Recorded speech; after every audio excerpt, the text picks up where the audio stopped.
Good afternoon, everyone. Hope all is well. So, we are now going to be going live with a chat host owner who is going to be talking about what she does and how she does it. So, let's go on live with Kim Adele, who's a board level coach as well. Let's see what she has to talk about in terms of coaching, in terms of business, in terms of women progressing in business, all that kind of stuff. So we have Kim here.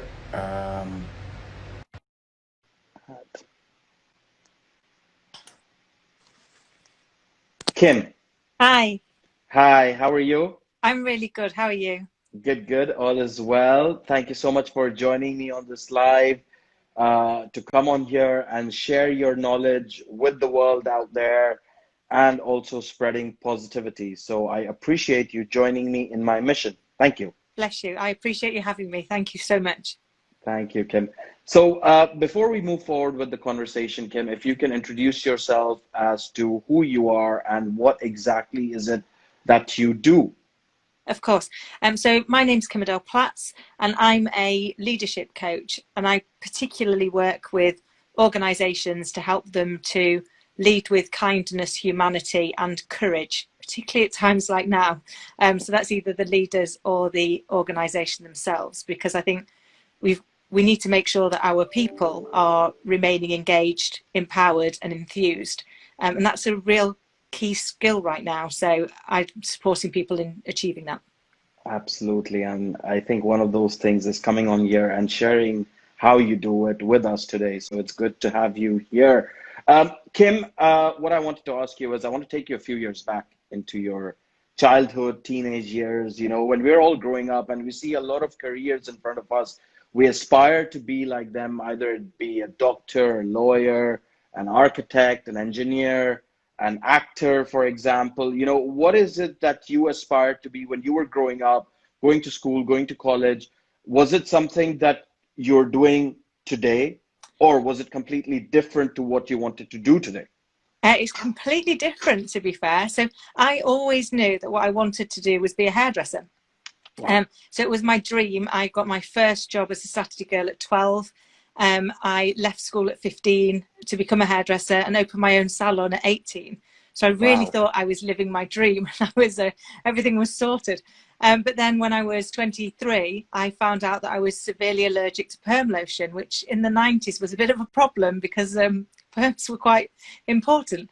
And I was Yep. that allergic that I lost the feeling in my hands and legs, and I couldn't even be there when other people permed. So I sold the business, which I'm delighted to say is still owned by the lady that I sold it to. Wow. And I got a 15-hour-a-week temporary job at the Halifax as a cashier while I worked out what on earth I do now. It's actually everything had changed. And then I spent the next 25 years working my way around financial services and IT software. Really fortunate. I got my first board role in my early 30s. And I was convinced for years that they were going to turn around and go, oh my goodness, we put the hairdresser on the board. Best get her off, get her off. Which didn't ever happen. But, that kind of inner imposter was alive and well and kicking hard.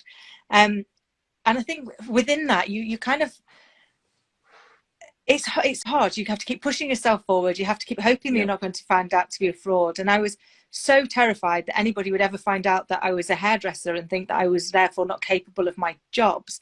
And it's not been until recent years, I mean, I'm late 40s now, that actually you realise that that was my superpower. So as a hairdresser, I was taught to listen, really listen, to understand the person, to identify what was important to them, and to try and deliver that, which is basically leadership. And Our hair is one of people those want to be listened to. styling hair. I mean, especially for women, is one of those things that sort of it instantly shows your personality. You know, Absolutely. it's And it's one of those. you want to feel Uh, good, don't you? You want to be understood, and you want to feel good. You want to get the whole experience. And I think that's true of all of us as people. We've all got a story, and we want to be listened to and understood. Absolutely. Um, Kim, you mentioned that you had to sell your business. I mean, something that you had dreamt of doing, and it came to a point that you couldn't do because of your health and the allergic reaction. Um, how was it that you felt about it? I mean, something people dream of and they can't do it because of a health scare. You know, did it put you down in any way? Did it have a negative effect, negative impact on your life, your thoughts moving forward in life? How did you sort of deal with that situation?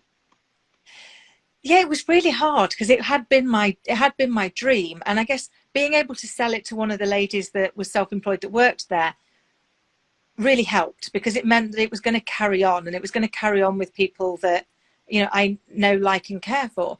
So that really did help. But there was that sense of loss. I think, you know, when you set your own business up, it's a little bit like having a child, she says, because I have one. You put all of your energy and effort and care and time and love into creating that, and to shaping And the fact that you put in 5 years to from 18 to 23 to when you sold it, you put in that time, you put yeah, in that effort to take it to where you want it to be, and then not not getting to do that for the years forward. You know, it must have sort of put you back a step in terms of why yeah. is this going there, you know? It kind of did and it didn't. So it did, in that I was a bit lost. You know, I was like, well, I don't know what to do now. This was my dream, and I hadn't got a plan B. So what do you do when plan A disappears? It's like, oh, I best have plan B. Yeah, I kind of, you know, got my temporary contract, and thought, well, that will at least help me to keep going. And then I think whilst it did set me back, you know, you were thinking, well, now I'm back working for other people, and I'm at the bottom of the rung on a new career, and I don't even know if that's a career I want, and all of those things. There was also that piece that was going, I felt behind. So I felt like I was behind, and that actually did me the world of good. It really spurred me on. So without realizing it, in my haste to catch up, I actually overtook. So constantly thinking, oh, I should be at this age. I'm not, you know, I should be further ahead by now.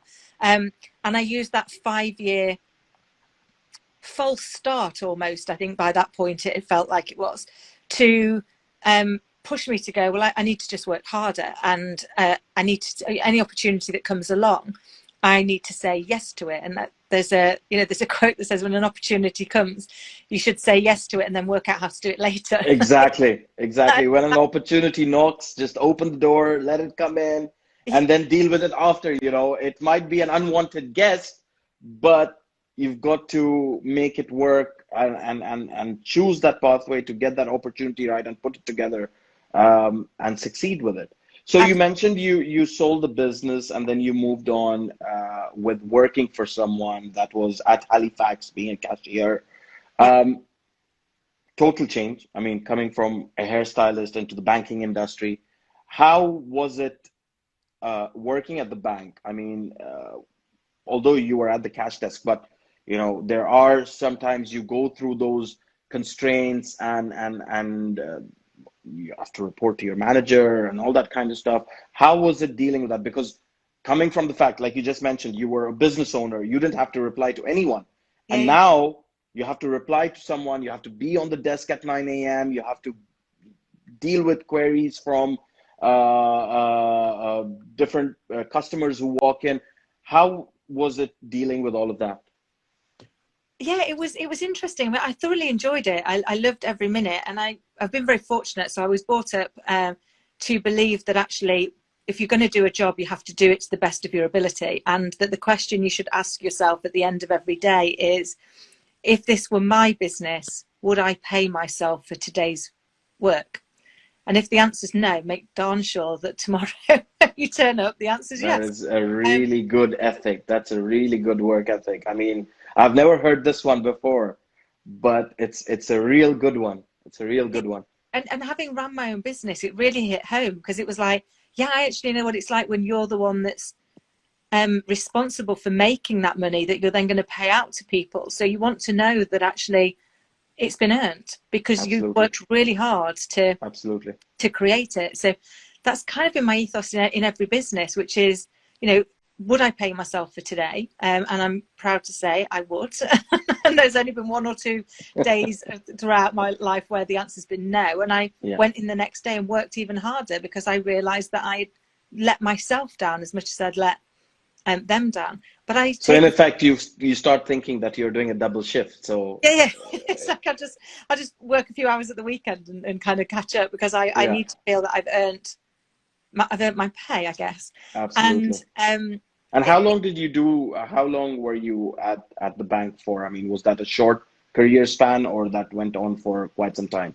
It went on for a while, so it was probably one of my longer roles. So I was there for 3.5 years, but I was only here for 6 months. And then I moved to be receptionist, then salesperson, then ops manager, then regional ops manager, and then moved to work for a different bank. So I had such a so you started way at the bottom and progressed yourself in life in that career at the bank, and then moved on to another bank. So how was that transition? I mean, were they the same work ethics between the two banks, or totally different? They were totally different organisations. So I actually moved from the Halifax to work for Egg at the point Egg launched. And Egg had been set up by the people who set up First Direct. And the whole idea was about making it about the customer and putting the customer first. But it also meant moving from a traditional branch-based bank into my first ever one that was online and call centres. So a whole host of new technology to learn and new challenges. And I went in there as one of their leaders. But it was a great experience, and such an amazing ethos about their customers.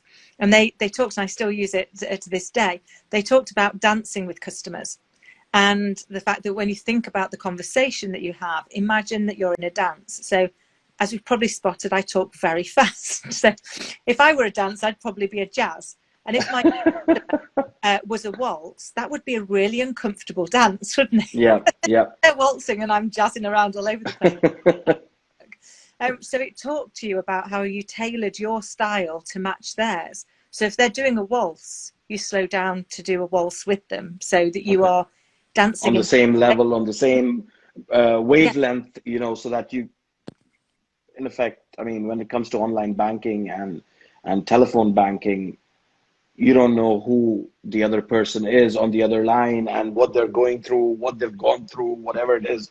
So it's that good work ethic that you bring yourself to that level, listen to them on their voice, and then speak, so that it makes them understand of whatever their query is and how you're dealing with it.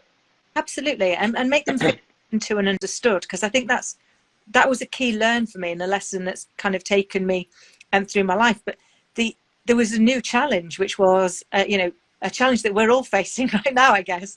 We suddenly moved from the face-to-face world to a telephone world. So you couldn't get that.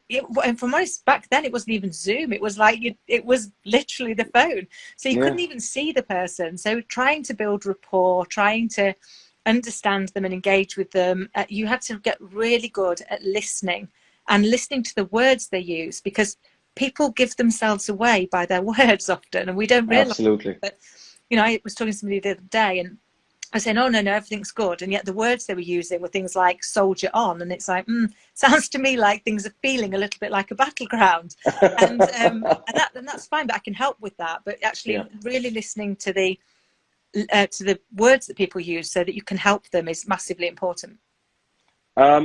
So you finished off with your banking career, and then you progressed on to becoming a board member within another organization. What organization was that? So I did a few.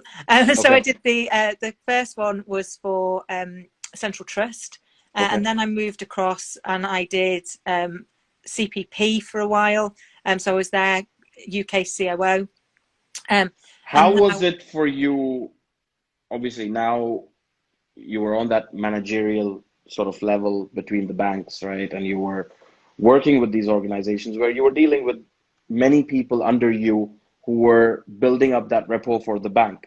Yeah. But now you moved on to being on the board, where you have to deal with the directors of the company. You have to also make decisions, come to decisions within the directorship of the company, and obviously dealing with employees, or then in turn dealing with customers. How was it?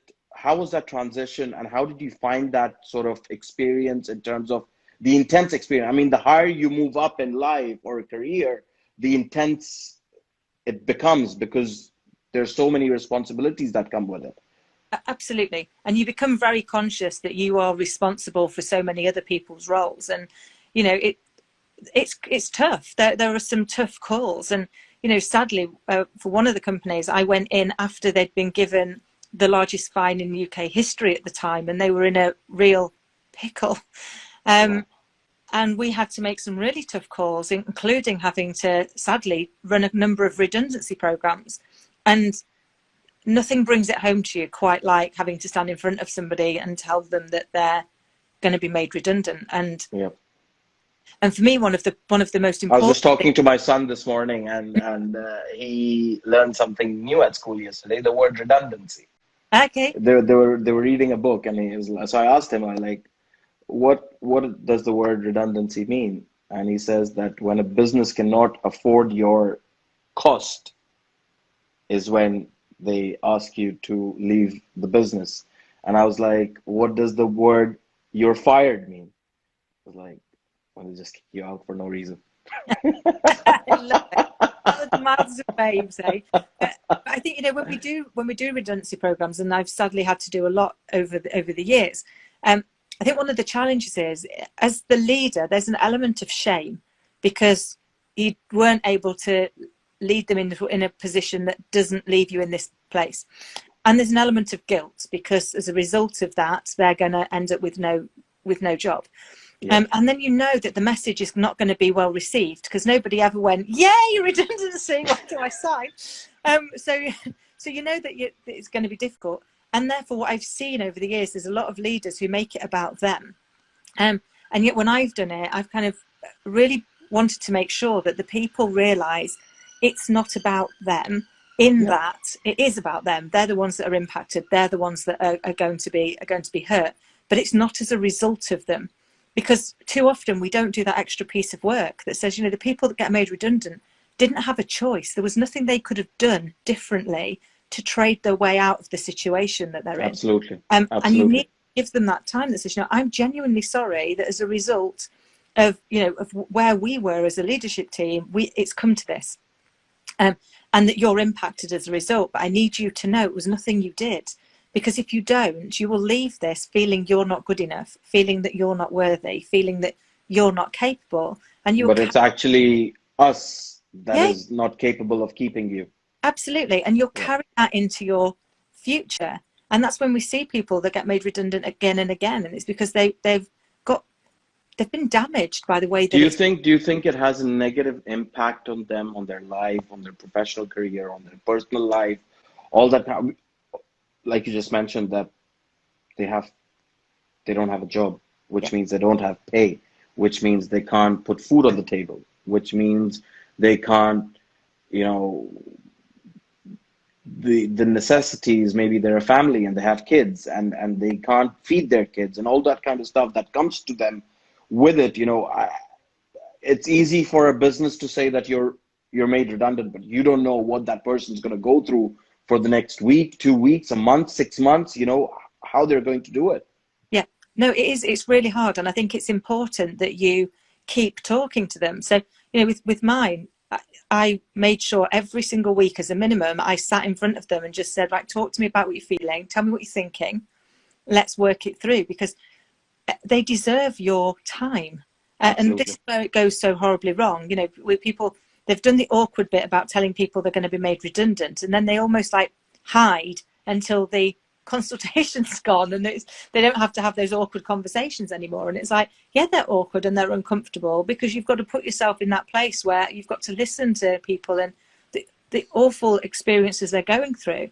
But doing so treats them with respect, and that Absolutely. respect helps them to start to rebuild some of the loss that they're feeling, Personal life, career, whatever it may be. give Absolutely. them, and also give them some practical support. You know, give them interview techniques, help them with their CV writing. I also went to all the local councils and any business in the area that was recruiting and said, I've got amazing people. These people are not being made redundant because they're not good. They're great. Yep. Yep. Um, we just are not in a place where we can afford them, you know, because of the challenges that we face. So I think That is such an amazing concept, and that's such an amazing thought. I mean, not only that, okay, yes, one part is that you made them redundant, but then the other part is you're talking to other businesses, the local council, of how to employ these people and put them back on their career so that they don't have that gap, or you know, the mind is not idle, because when the mind is idle, you start thinking different things, negative thoughts come to you, all that kind of stuff, you know. So yeah, absolutely. Because the way the human brain works is it doesn't like the absence of fact.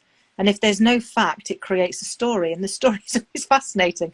And I know I irritated the living daylights out of them every week when we'd sit there, and I'd be like, facts are your friends, because actually, you know, we're not there yet. So they'd have crossed a bridge that they were definitely this, definitely that, definitely the other. And we're like, we're just not there. Stick to the facts and keep talking to me, because, you know, this is how we help you through this and make absolutely. sure you're out unscathed. And, you know, it was, well, to be fair, it was just such an unusual experience. And I remember on the last day going, on the day we were kind of closing one of the sites, and people were like hugging me and asking, do you know I did this? And that wasn't because I wanted them to dislike me, because obviously I didn't. But I think everybody deserves the right to look the person in the eye that was part of the decision. And I'm not saying I made the decision on my own, because I didn't. It was part of the board. The but board's decision, absolutely. They deserved the right to look in the eyes of the person who was part of that decision making, and to hold them to account for that. Absolutely. Because again, that's all about how do we can have really difficult conversations, we can have really difficult situations, but we can still do so with kindness, humanity and courage. And I think it's how we take care of our people in times of trouble that sets us apart. And that is so important in today's day and age, I guess. One of the things I saw on your profile is also you run a chat show or a TV show where it's something to do with blonde women. Can you talk me through that? Yeah, so we launched last Thursday, and we go live every Thursday at 1 p.m. And it's myself and three of my business friends. And the idea got born out of lockdown, to be fair. We were regularly meeting up and just talking about what life was like right now, challenges we were facing in business, challenges our clients were facing in business. And we suddenly said this one particular day, we're like, we should probably record this, because it's been really helpful. One of us has always got some advice or some experience that helps one of the others. So there was an element of like, we probably need to do something.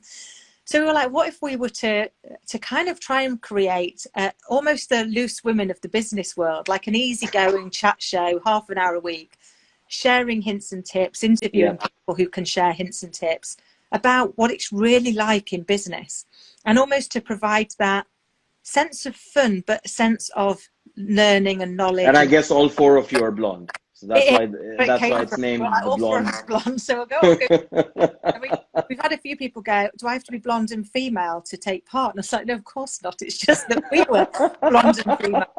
You know, we actually want our guests, and we've got some amazing guests planned, to be of all genders, all races, all ages, because this is about how do we find a voice to share that diversity, to create an inclusive society, and to keep it real, because that's where we are, isn't it? That's absolutely. I mean, there are a lot of people that will sell the world to you, but you won't be able to buy it. Yeah. But then when you listen to people like yourself, and this is why the lockdown started me with doing these lives, to bring people together, to share that knowledge, to share positivity, like what you've done and how you've helped people across your career, you know. And this is why I came up with it.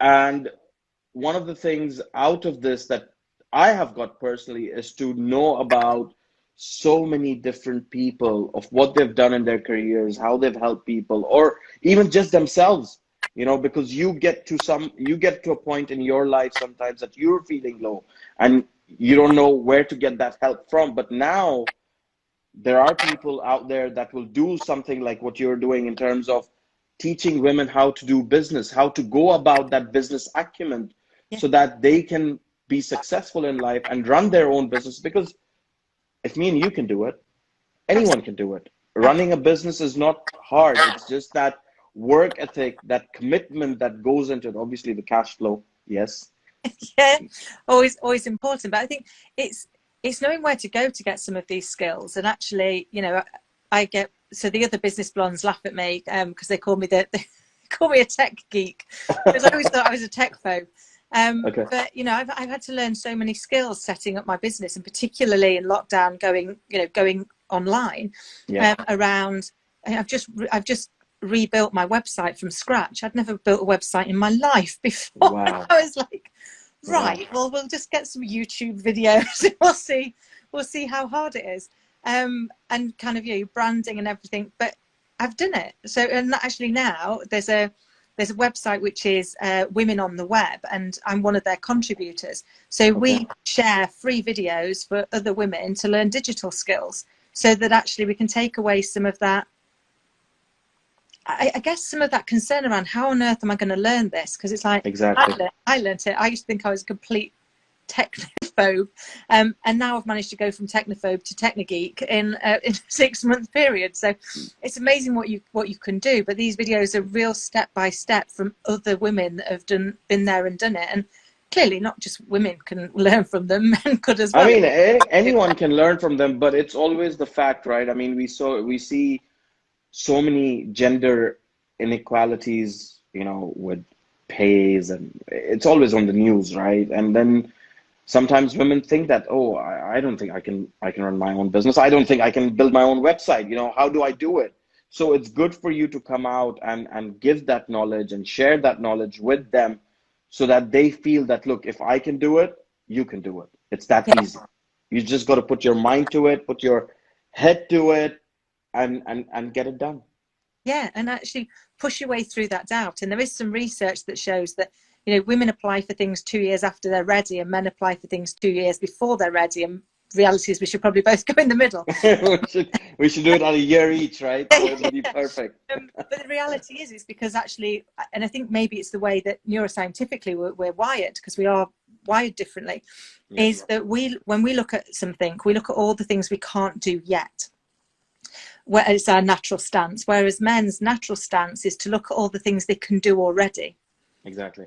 So they mitigate the size of the risk, whereas we magnify the size of the risk. I get that every day at home, so I completely understand of how it works in terms of how a woman thinks and how a man thinks in terms of doing things. I mean, they might want to do the same thing, but they will just take completely separate paths.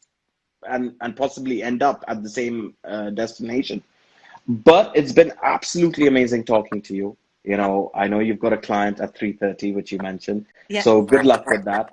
And thank you so much for coming on here, sharing all that knowledge. And someone also said the wisdom that you shared, absolutely amazing. Thank you so much for coming on here and sharing that with us today. But before you go, the whole live session has been full of positivity of what you've done in your career. But if you can share one positive advice with the world today, we've seen a hell lot of negative sentiment in the last 6 months alone. You know, I mean, UK has been in negative sentiment for the last 4 years, I would say, since all the Brexit fiasco and everything started. But what positive advice would you like to share so that anyone listening can take that on board and move forward in life? Yeah, I think for me, so I use a quote every day. So I go and find a quote to help me pick my mindset, because when you pick your mindset, you'd be amazed what you can get through. And, you know, I've had to deal with a number of knocks along the way. So I know, you know, there can be some real ones. But I think for me, you know, the piece I always say to myself is, what's the worst that can happen, and can I live with it? Because if you can live with the worst that can happen, there's no fear in trying. There's nothing. You can just move forward. I live along the same sort of sentence, but I normally call it as you know, when you're asking someone something, and what's the worst they can say is a no. Yeah, deal with it. And that's not about. And this is the other thing. If you get a no, they're not saying no to you. They're saying no to the thing that you are offering, and you have to attach the two. And I think, you know, as Audrey Hepburn said, nothing's impossible. The word itself says, I'm possible. Absolutely. Absolutely. Well, thank you so much for coming on here, Kim, sharing that with us today. It's been a pleasure talking to you. And to you. Thanks so much. Have a look. And if you're in London next time, do give me a shout. Oh, fab. No, I definitely will do, and we'll have to grab a coffee. Super. Thank Take you, care. Kim. Cheers. Take Bye. care. Bye bye. So that was Kim Adele, business owner, coach, board member, hairdresser, bank cashier, done so much in her career. Absolutely amazing to know all of that stuff about people like her, who are doing it, individual people who are doing this and sharing that knowledge with us today. Absolutely amazing. Thank you so much to Kim for joining me. Thank you to all the viewers that tuned in. It's been a pleasure, and I shall see you again tomorrow. Take care. Bye bye.